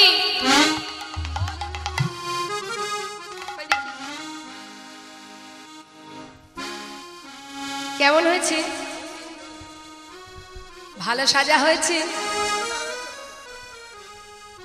গোবিন্দ জিজ্ঞাসা করছে আমার সাজা কেমন হয়েছে সাজা মানে নিজেকে সাজিয়েছি কত সুন্দর সেটা একবার জিজ্ঞাসা করছে বলো আমি কেমন সেজেছি অদতি কেমন সাজা হয়েছে আর গোবিন্দকে বলছে শ্যামনগর ঠিক সাজাই হয়েছে তোমার যেমন অপরাধ তার তেমন সাজা হ্যাঁ অদতি কিছু বললে নাকি না না না না বললাম তোমার খুব সুন্দর সাজা হয়েছে হ্যাঁ তা দুতি এবার আমি তাহলে যাই যাবে তো বটে সাবধান দেখো তোমার না হয় রাধা ছাড়া কত জায়গা আছে মানে চন্দ্রাবলীর কুঞ্জে গিয়েছিল তো তাই বৃন্দাদতি বলছে ও শ্যামনগর রাধা তোমাকে তাড়িয়ে দিলেও দুঃখ নেই তোমার তো অনেক জায়গা আছে কিন্তু যদি শোনে এই বুদ্ধি করে তোমাকে আমি মালিনী সাজিয়ে পাঠিয়েছি এটা যদি জেনে আমাকে তাড়ায় আমার তো আর তোমার মতো আর কোনো জায়গা নেই শ্যামনগর একটু বুঝে শুনে হিসাব করে কথা বলবে কেমন ঠিক আছে শোনো দেরি না করে যাত্রা করো আমি আগে যাব তুমি আমার পিছনে আসবে যদি রাধারানীর অভয় হয় তবে তোমাকে ভিতরে নিয়ে যাব হ্যাঁ শোনো মালা বিক্রি করতে করতে যেতে হবে কেমন যাও তবে সাবধান বড় করে ঘোমটা দিও তোমার ওই বাঁকা নয়ন আর ওই জোড়া ভুরু তো যে দেখবে সেই চিনতে পারবে ঠিক আছে নাও তাহলে আর দেরি করো না চলো দেখি এবার গোবিন্দ আমার ঘোমটা দিয়ে মালা হাতে নিয়ে যাচ্ছে তোমরা কেউ মালা নেবে গো অগব্রজবাসিনী তোমরা কেউ মালা নেবে গো ও গো ব্রজবাসিনী মালা নেবে গো ব্রজবাসিনী মালা নেবে গো ও গো ব্রজবাসিনী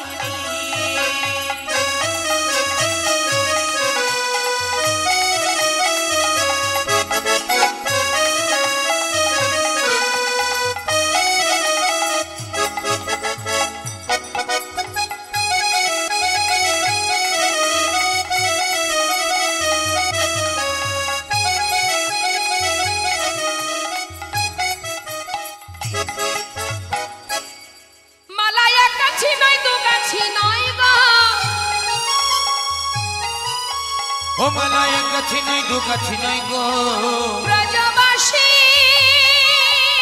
ও ব্রজবাসী মালা এক গাছি নাই দু গাছি নাই গো মালা এক গাছি নাই দু গাছি নাই গো আমি মালার হালা এনেছি তোমরা কেউ মালা নেবে গো ও ব্রজবাসী তোমরা কেউ মালা নেবে গো ও ব্রজবাসী মালা বিক্রি করতে করতে ব্রজের অলিগলি দিয়ে যাচ্ছে মা। আর এদিকে সখীরা বলছে, আহা, বৃন্দা সখী বলছে, শ্যামনগর তুমি বাইরে থাকো, আমি চললাম ভিতরে। দেখি রাধারানী কি বলে। রাধারানীর কাছে যেই না এসেছে, রাধারানী বলছে, সখী আয়, আমার বধূ কোথায়?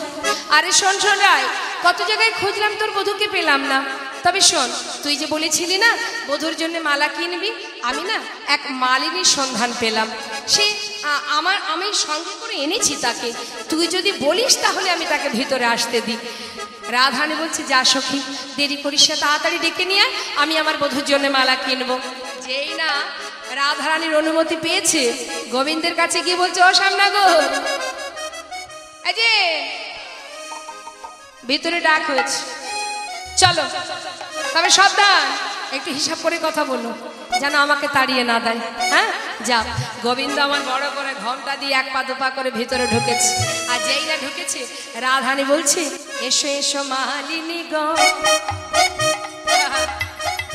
আমি তোমার মালা কিনিব। এসেছো মালিনী গো আমি তোমার মালা কিনব গো এসো এসো মালিনী গো আমি তোমার মালা কিনিব তোমার কি বানাবে কথা ধামি গো মালিনী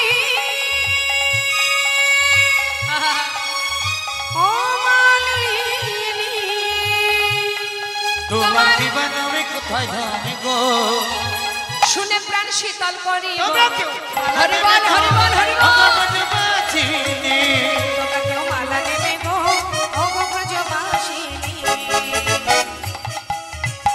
অমালিনী, অমালিনী, শোনো না, তুমি এসো এসো এসো, আমরা সবাই তোমার মালা কিনবো।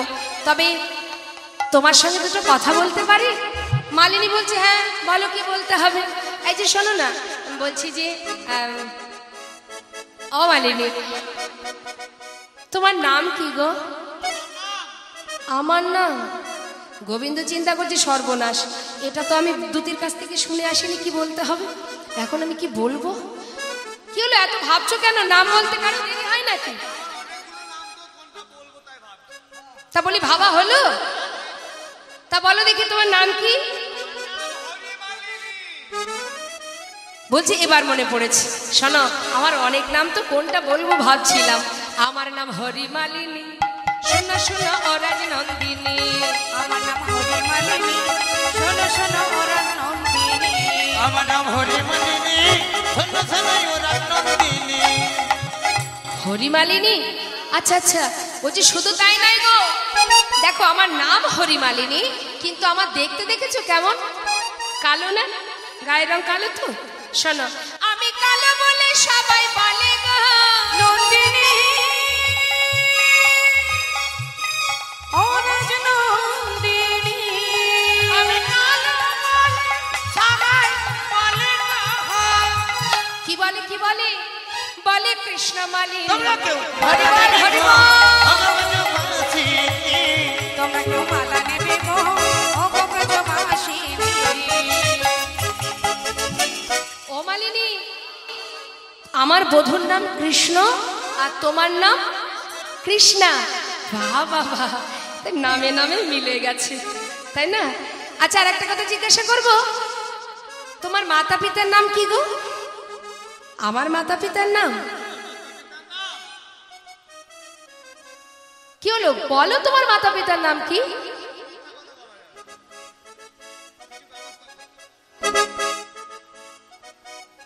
আমার মায়ের নাম সুযশোদা। দাঁড়াও দাঁড়াও দাঁড়াও, তোমার মায়ের নাম সুযশোদা আর আমার বধূর মায়ের নামও যশোদা, এই তো নামে নামেও মিল আছে। আচ্ছা তোমার পিতার নাম কি? নন্দ মহারাজ বলা যাবে, গরু বাছুর আছে অনেক।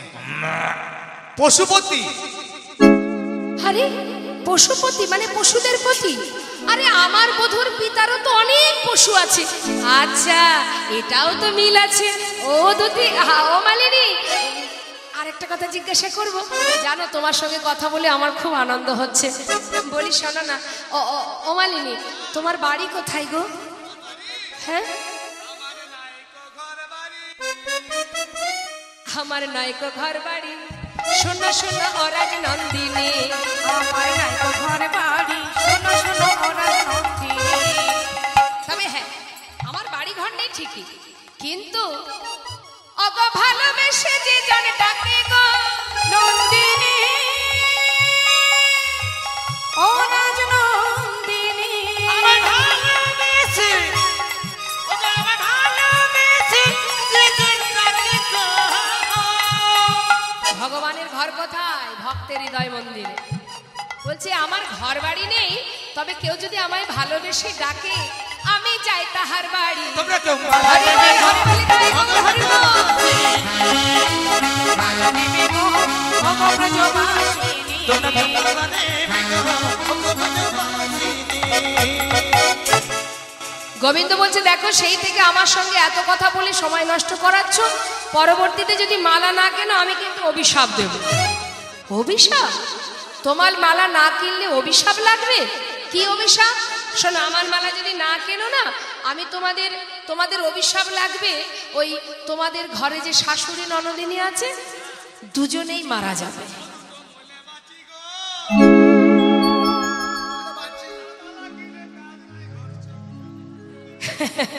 যেই না বলেছে শাশুড়ি ননদিনী মারা যাবে, মনে মনে সখীরা বলছে এই রায়, এই শোন শোন শোন, ওই মালা না কিনলে যদি তোর ওই শাশুড়ি ননদিনী বাদিনী দুটো মারা যায়, তাহলে তো গোবিন্দ দর্শনে তোর আর কোনো বাধা থাকবে না, তাহলেও মালা কিনে কাজ নেই।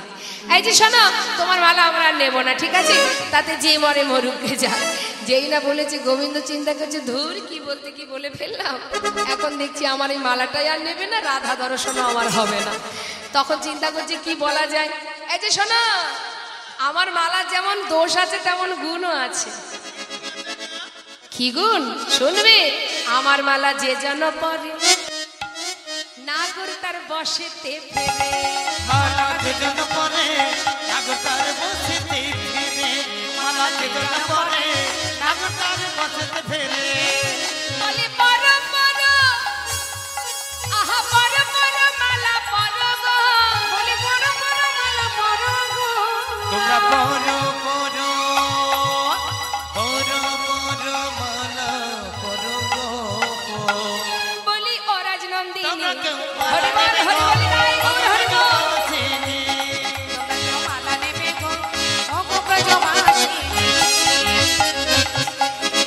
তার মানে বুঝতে পারছেন তো, কৃষ্ণপ্রসাদী মালা যদি কেউ পরে, নাগর তার বসে ফিরবে। মনে করুন বাড়ির কর্তা মশাই মোটেও কথা শোনে না, যেতে বলেন ডান দিকে যায় বা দিকে। এই যে কথা শোনে না এমন কেউ আছে নাকি বাড়িতে? বাড়ির লোক কথা শোনে না আছে? হাত তুলে দেখান। কথা আমার এক মা হাত তুলে আমার নামিয়ে দিয়েছে, তার মানে বোঝা গেল কিছুটা শোনে কিছুটা শোনে না। ও তাহলে সবাই কথা শোনে? হাত যখন তুললেন না আমি ভাববো তাহলে কথা শোনে। কথা শোনে, যা বলেন তাই করে। যদি না শোনে তাহলে আজকে এই গোবিন্দের প্রসাদী মালাটা নিয়ে যান, গলায় একবার পরিয়ে দেবেন। আপনার কথায় উঠবে আর বসবে, উঠবে আর বসবে।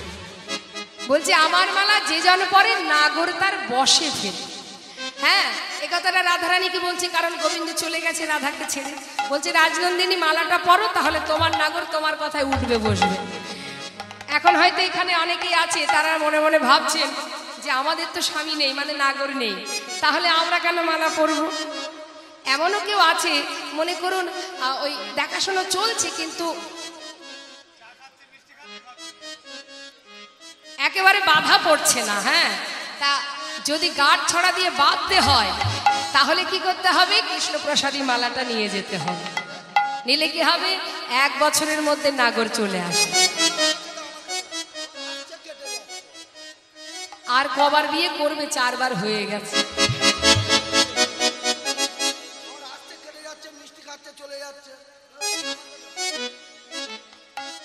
তাহলে এই দুটো কারণ দিলাম। আর একটা হচ্ছে কি, এখানে অনেকেই আছেন যাদের ইহজগতের স্বামী ছেড়ে চলে গেছে, তারা হয়তো ভাবছেন আমরা কেন গোবিন্দ প্রসাদী মালা নেব।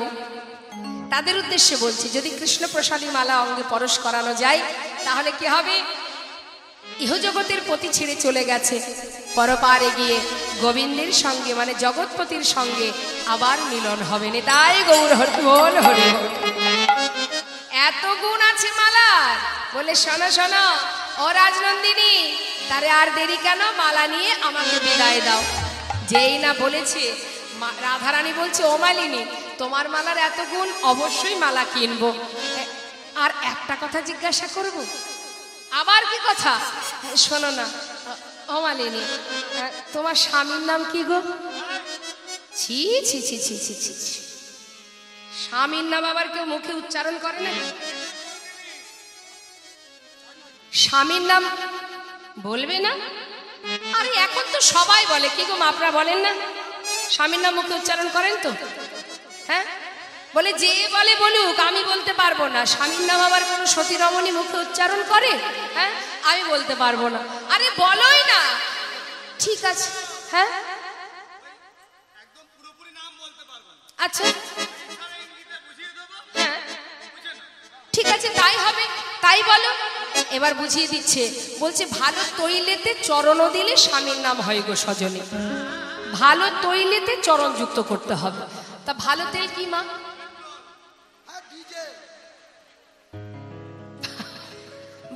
ভালো তেল কি? মায়েরা তো সর্বক্ষণ ব্যবহার করেন। ভালো তেলের নাম কি বলুন?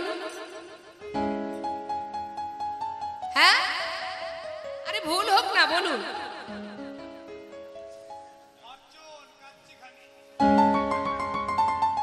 ভালো তেল কি? সরিষা। তাহলে কোন সরিষা ভালো? রাই সরিষা। হ্যাঁ, বলছি ভালো তৈলেতে চরণ যুক্ত করতে হবে। ভালো তেল রাই সরিষা, তাহলে রাই, রায়ের সঙ্গে চরণ যুক্ত, রাই চরণ। বলি এই যে অমালিনী, তোমার স্বামীর নাম কি রায়চরণ?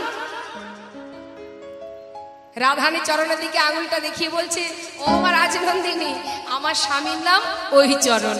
আচ্ছা আচ্ছা আচ্ছা, তা তোমার স্বামী ঘরে থাকে না, তুমি কেন মালা বিক্রি করো এই বয়সে? বলছে সে দুঃখের কথা আর কি বলবো রাজনন্দিনী। চিন্তা করছে রাধে, আমি তোমার কথা তোমাকেই শোনাবো।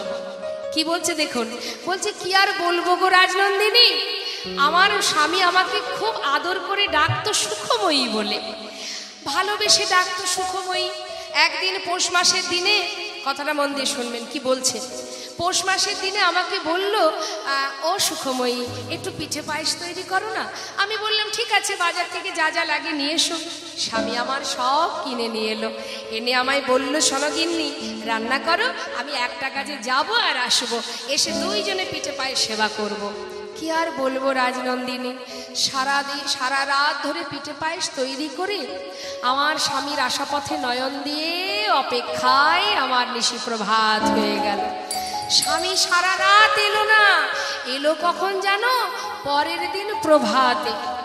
আমার এত কষ্ট হলো, দুঃখে রাগে সেই পিঠে পায়েস সব আমি দূরে ছুঁড়ে ফেলে দিয়েছিলাম। স্বামী আমার উপরে অভিমান করে চলে গেছে। যেই না বলেছে, রাধারানী বলছে আহা জানো মালিনী, তোমারও যে দশা আমারও সেই একই অবস্থা। কি আর বলবো গো, অগো তোমার দশা আমার দশা, তোমার দশা আমার দশা, তোমার দশা আমার দশা, তোমার দশা আমার দশা, একই যে হইল গো, তোমার দশা আমার দশা, একই যে হইল গো। তোমাতে আমাতে সই পাতাইতে হলো, তোমাতে আমাতে সই পাতাইতে হলো গো। এসো এসো সই পাতাবো, এসো এসো সই পাতাবো, এসো এসো সই পাতাবো, এসো এসো সই পাতাবো, তোমার সই পাতাবো। আমার দশা আমার দশা এসো এসো সই পাতাবো। তোমাতে আমাতে সই পাতাইতে হলো গো তোমাতে আমাতে সই পাঠাইতে হলো গো। যেই না বলেছে তোমাতে আমাতে সই পাতাবো, গোবিন্দ চিন্তা করছে যা ছিল ছিল ভালো, এবার সই পাতাবে। গোবিন্দ বলছে দেখো শোনো, এই মুখে মুখে সই করলে কিন্তু মেনে নেব না, সই করতে গেলে একেবারে 3 সত্য অঙ্গীকার করতে হবে। বলা যায় যদি ফসকে যায়। সই পাতাবো তো? আচ্ছা ঠিক আছে, বলো কি করতে হবে। এই যে শোনো, ওমা কি বলছে দেখুন, বলছে দেখো তুমি যে আমাকে সই বলবে, এই ধরো এখন আমার বয়স আছে, মালা বিক্রি করছি, একটা সময় আসবে আমি বৃদ্ধ হয়ে যাব, মালা বিক্রি করতে পারবো না, হ্যাঁ বুড়ি হয়ে যাব, তখন কি আমাকে সই বলবে? এই হলো এক সই। এই ধরো এখন আমি বনে ফুল পাই, মালা এই ফুল তুলে মালা বিক্রি করি, সব সময় তো আর বনে ফুল পাওয়া যায় না, যখন ফুল তুলতে পারবো না, মালা বিক্রি করতে পারবো না, না খেয়ে মরবো, তখন আমাকে সই বলবে? কটা সই হলো? 2টো হলো। এই ধরো আমি এখন নারী আছি, তুমি সই পাতানোর পরে আমি যদি পুরুষ হয়ে যাই, কি গো মা এখন হচ্ছে না? জগতের হালচাল দেখে কি মনে হয় কোনটা নারী কোনটা পুরুষ বোঝা যায়? বলছে আরে নারী তো নারী, পুরুষ পুরুষে পুরুষ, নারী আবার পুরুষ হয় নাকি? আরে হয় গো হয়। এই যে অত কথাই জানি না। হ্যাঁ তুমি বলো আমি এখন নারী আছি, পরে যদি পুরুষ হই তুমি কি আমাকে সই বলবে? 3 সই তো হয়ে গেল। বলছে দেখো ও সই, এই যে তোমাকে আমি সই বানালাম, সই করলাম, তা এখনো তোমার মুখটা দেখতে পেলাম না, একটু মুখটা দেখাও। এত বড় ঘোমটা কেন দিয়েছো? বলছে স্বামী তো ঘরে থাকে না, পথে চলি, মালা বিক্রি করে বেড়াই, আশেপাশে কোনো পুরুষের দিকে যদি নজর যায় সেই জন্যে ঘোমটা দিয়ে বেড়াই। আরে বাবা এখানে তো কোনো পুরুষ নেই, আমরা সবাই নারী। কই দেখি দেখি একটু মুখটা দেখাও। এখন তোমাকে সই পাতালাম, এসো নিজে হাতে তোমার সুন্দর করে কবরি বেঁধে দিই। গোবিন্দ চিন্তা করছে সর্বনাশ, এবার তো ঘোমটা ধরে টানাটানি, কি যে হবে, কোথায় যে আমার তাড়াবে, ঘোমটা ধরে পিছিয়ে যাচ্ছে। সখীরা বলছে যদি ঘোমটা না খোলো আমরা কিন্তু খুলে দেব। কই দেখি দেখাও তোমার বদনটা। যেই না জোর করে সমস্ত সখীরা গিয়ে ঘোমটাটা খুলেছে, খোলা মাত্রই কি দেখছে, জোড়া ভরু বাঁকা নয়ন দেখিয়াছি নীল, আজ মালিনীর বেশে ধনী বধুয়া পাইল।